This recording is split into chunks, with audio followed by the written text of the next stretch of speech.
السلام عليكم حبيباتي الغاليات، كيف نتوما؟ كنتمنى تكونوا بخير وعلى خير في احسن الاحوال ان شاء الله. اليوم غادي نبارطاجي معكم شباكيه بالحليب اولا البوشنيخه اولا البشنيخه، كل وحده وكيفاش كتسميها. طريقه سهله وبسيطه جدا وبمكونات يعني ما فيهاش بزاف المقادير، وكتجي هشيشه وكتذوب في الفم. بالنسبه للمقادير غادي نبداو على بركه الله. غادي نحتاجو كيلو ديال الدقيق الابيض، من الافضل يكون خاص بالحلويات. عندي هنايا نصف ملعقه كبيره ديال النافع اللي مطحون ومغربل. عندي نصف ملعقه كبيره ديال حبه حلاوه كذلك، وعندي نصف ملعقه ديال القرفه، ملعقه كبيره البنات. بالنسبه للبنات اللي ما كتعجبهمش القرفه يمكن لكم تستغناو عليها. عندي هنايا قبصه ملح. عندي هنايا جوج الاكياس ديال الخميره كيميائيه. عندي هنايا واحد الساشي ديال الزا بسكر بنكهه الفانيلا، وعندي هنايا واحد الساشي ديال سكر بنكهه زهره البرتقال اللي كيعطي واحد اللوغو زوين بزاف. ولكن البنات اللي ما كيعجبهمش هذا اللوغو هذا فضيفوا جوج الاكياس ديال سكر بنكهه الفانيلا. عندي هنايا جوج الكيسان كاس عنبه ديال ماء الزهر. عندي هنايا 250 غرام ديال الزبده مذوبه، من الافضل البنات تكون زبده حيوانيه اولا زبده سبيسيال باش كتجي البشنيخه ديالكم اولا الشباكيه ديالكم كتجي بنينه اكثر. عندي هنايا واحد الكاس ديال اللوز اللي مقلي ومطحون هكا على شكل بخاليني. غادي نطحنتو البنان مزيان، طحنتو مزيان باش ولا ليا هكا على شكل بخاليني. غادي نحتاج كذلك 4 المعالق ديال الخل اللي كيعطي الهشاشه للشباكيه ديالنا، واكيد الحليب باش نجمعوا الشباكيه ديالنا. بالنسبه للمقدار ديال الحليب على حساب تجمع لكم العجينه وصافي. بسم الله ندير هكا البنات. غادي نضيف النواشف هما الاولين. عندي هنايا القرفه نصف ملعقه كبيره، حبه حلاوه حتى هي، النافع،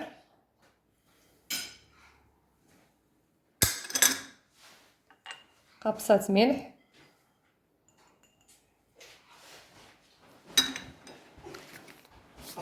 غادي نضيف الاكياس ديال السكر بنكهه الفانيلا وزهره البرتقال.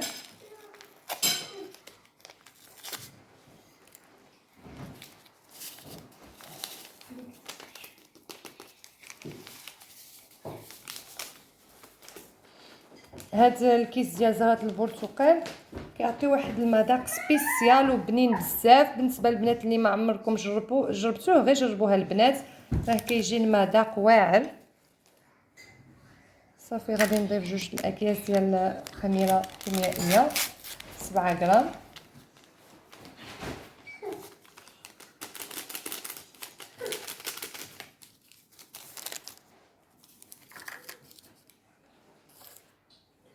غادي نضيف اللوز،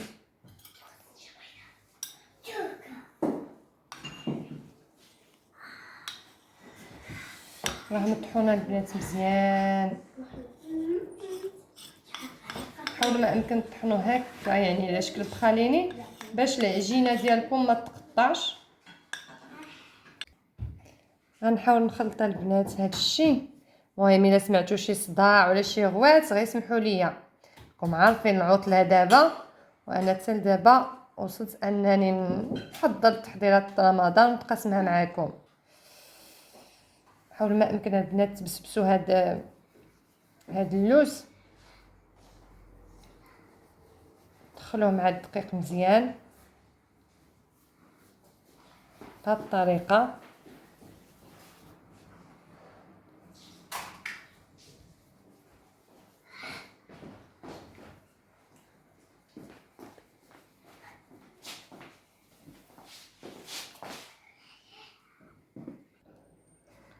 هانتوما من بعد ما بسبس كاع داك الدقيق غادي نجيب ماء الزهر. عندي هنايا 2 كؤوس ديال ماء الزهر،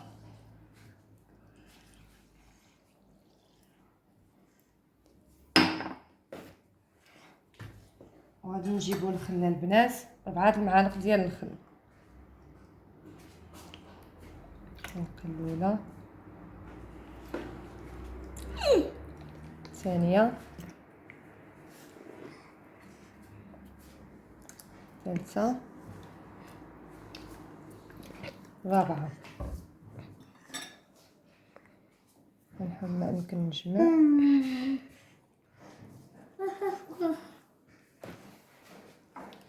من ثم نبقى نضيف الزبدة شوية بشوية.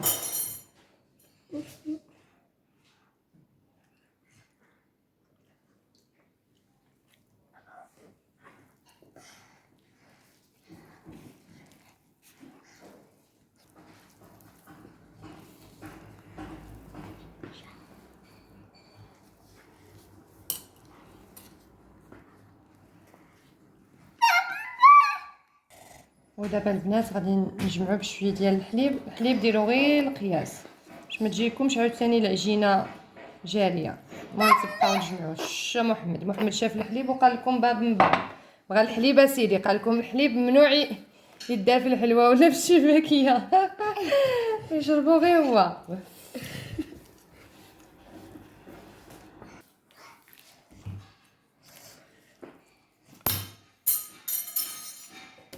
حاولوا ما امكن البنات تجمعوا العجينه ديالكم مزيان.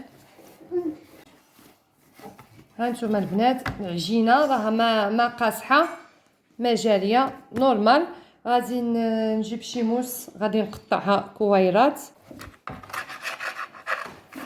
المهم حاولوا ما امكن نقطعوها البنات كويرات وصافي.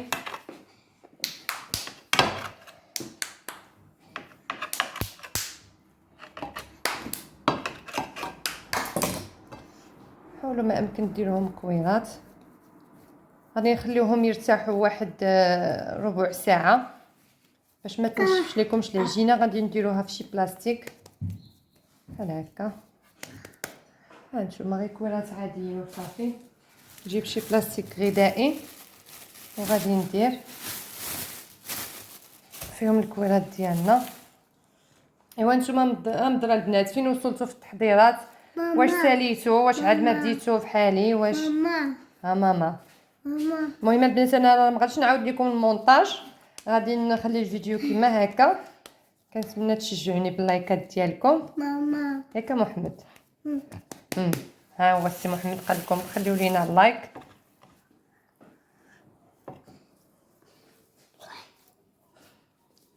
غادي نستمر بنفس الطريقه تنسالي الكويرات. هانتوما من بعد ما ساليت الكويرات ديالتي كما كتشوفوا عرفتوا البنات غير الريحه ما شاء الله عاطيه تبارك الله. والله الا اللهم ديروا شي حاجه نقيه في الدار ولا داكشي اللي كيتباع. راكم عارفين دابا مع الزيت غاليه، زعما يكونوا هما كيبدلوا الزيت دابا وساعه ما يمكنش. حاجه ديال الدار هي الحاجه ديال الدار. المهم البنات انا غادي نخليها ترتاح واحد ربع ساعه هنايا في الميكا ما بين نوجد الماكينه وهذا صافي البنات. من بعد ما دازت ربع ساعه وتحت العجينه ديالتنا غادي نبقاو نجبدوا واحد الكريات. ضروري نشو شويه ديال الدقيق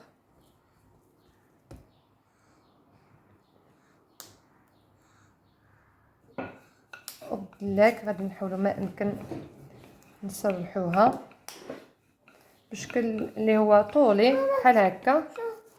واخا ماما واخا بلاتي بحال هكا. من بعد عاد غادي ندوزها في الماكينه. بالنسبه للبنات اللي ما كيتوفروش على الطوراق او الماكينه ديال الطوراق فماشي مشكله البنات. شنو غادي ديروا؟ شدوا الدلاك سرحوا العجينه ديالكم مزيان. وبالنسبه للخطوط جيبوا غير القطعه ديال البيتزا اولا جيبوا الجراره ديال الشباكيه وعملوا هكا خطوط. حاولوا ما يمكن تجمعوها يعني ماشي مشكل. هانتوما البنات غادي ندوز العجينه هنايا. درت الرقم 5 باش تورق.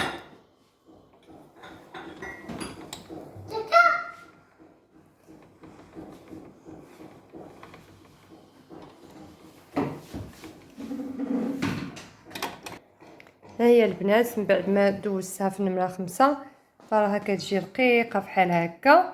من بعد غادي ندوزها عاوتاني في هادو. انا زيده بلا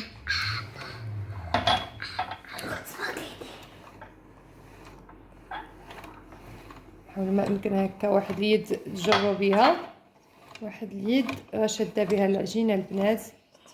زيد زيد زيد زيد زيد زيد زيد زيد بلاتي بلاتي زيد زيد زيد تلا زيد زيد زيد زيد زيد زيد زيد. برافو. غادي نحاول ما يمكن البنات نجر هاد العجينه كتجي بحال سباغيتي. بلاتي نقحز لكم هنايا باش تشوفوا. حاول ما يمكن تجبدوا لك الخيوط غير بشويه.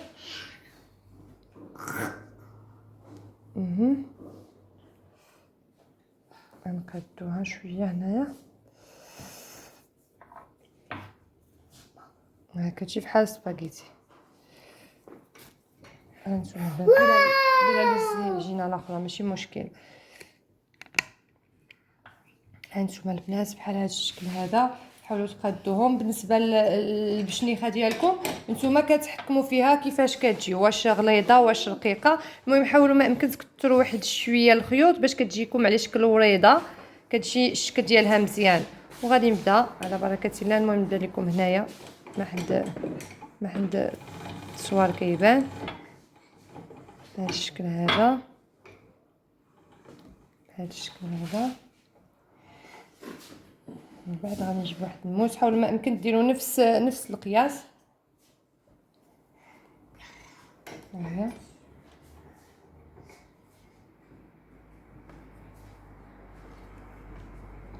هنا غنشوف ما بين غنجيب الجراره ولا الموس ولا اللي لقيتو حداكم. غنحاول ما يمكن بحال نلويها بحال هكا. برافو. هانتوما السي محمد قال لي برافو ماما. هانتوما بحال هذا الشكل هذا البنات. وهي البشنيخه ديالكم واجده. غادي نعاود معكم وحده اخرى.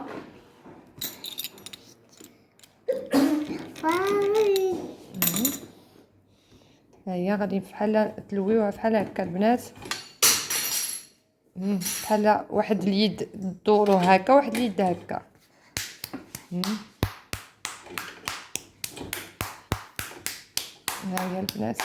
ها محمد شبعني صفاق. برافو ماما ياك. غنعاود معكم وحده اخرى. ها البنات ساهله ماهله وكتجي لذيذه وزوينه. ها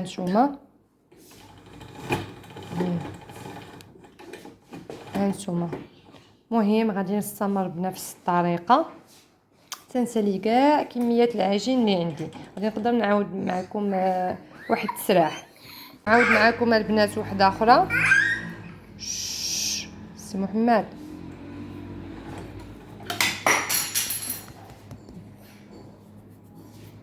ها ضروري بلال يدير يدو. الا ما دارش يدو ما يتناش. ندير شويه ديال الدقيق. غنسرحها بالمدلك هي الاولى واحد شويه.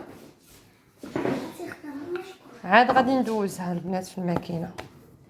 هانتوما البنات ها هي الرميصه حتى هي راها كتعاونني. زيد زيد زيد زيد زيد. الا ما لقيتوش شكون يتعاون معاكم شوفوا غير وليداتكم يعاونوكم، راهم جالسين في هاد العطله. نعم زيد زيد زيد زيد زيد زيد زيد زيد. برافو.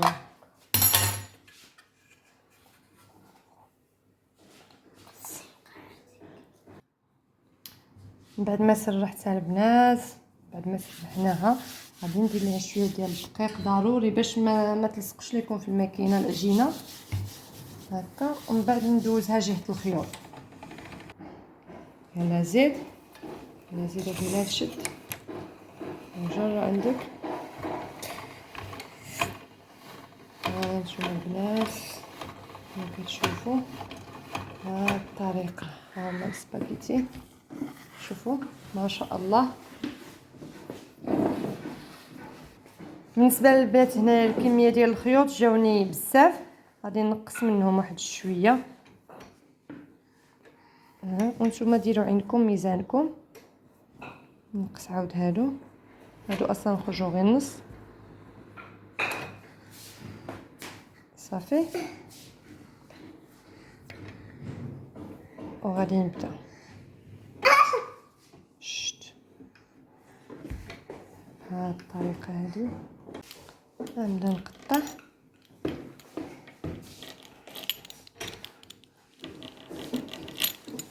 هانتوما البنات فاش ديروها بحال تلويوها بحال هاد الشكل هذا باش تجيكم على شكل وريضه. الا لقيتو الزايد بزاف بحال هكا نقصوه، تخليوش الزايد بزاف على الاطراف. واسي محمد. هانتوما البنات غادي نستمر بنفس الطريقه حتى نكمل كاع العجينه اللي عندي ان شاء الله، وغادي نتلاقاو معكم. تسناونا ما تمشيو فين. بعد ما ساليت كميه العجين اللي عندي راني خليت البشنيخه تيبس واحد 2 ساعات. بالنسبه لكم خليوها تيبس واحد 2 ولا كاع 3 الساعات، اولا الا كنتو مزروبين فما تخليوهاش اون فوا تساليو صافي قليو هذيك الساعات. انا هنا راني درت الاخر الزيت يسخن وندوزو نقليوها ان شاء الله الرحمن الرحيم. شوفوا المهم دابا راه صافي ظلام الحال، راه عندي الاضاءه شويه ناقصه حيت صافي وصل عليا الليل، ولكن كنظن راها كتبان مزيانه. هانتوما البنات الزيت راه درتها تسخن. بالنسبه لدرجه الحراره فديروا الحراره متوسطه، يعني ما تجهدوش النار بزاف باش ما تحرقش ليكم البشنيخه ديالكم. هيا بسم الله. هانتوما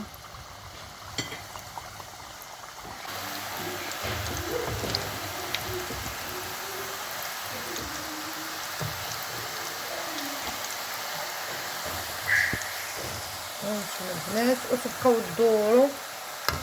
تدوروا بحال هكا.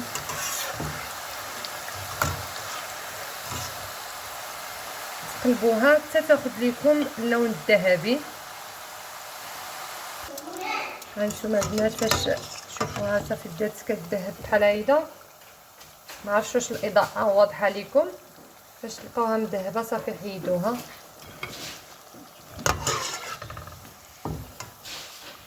عملوها في شي كسكاس تقطر من داك الزيت.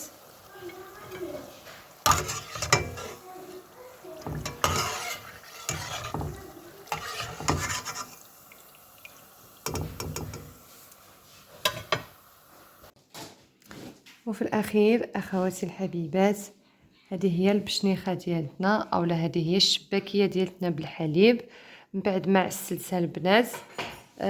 وصافي خليتها تقطر، وراني زينتها هنايا غير بشويه ديال امون ديفيلي. يمكن لكم تزينوها بشويه ديال اللوز اولا غير بشويه ديال الجنجلان، اولا تخليوها غير هيداك وصافي سامبل.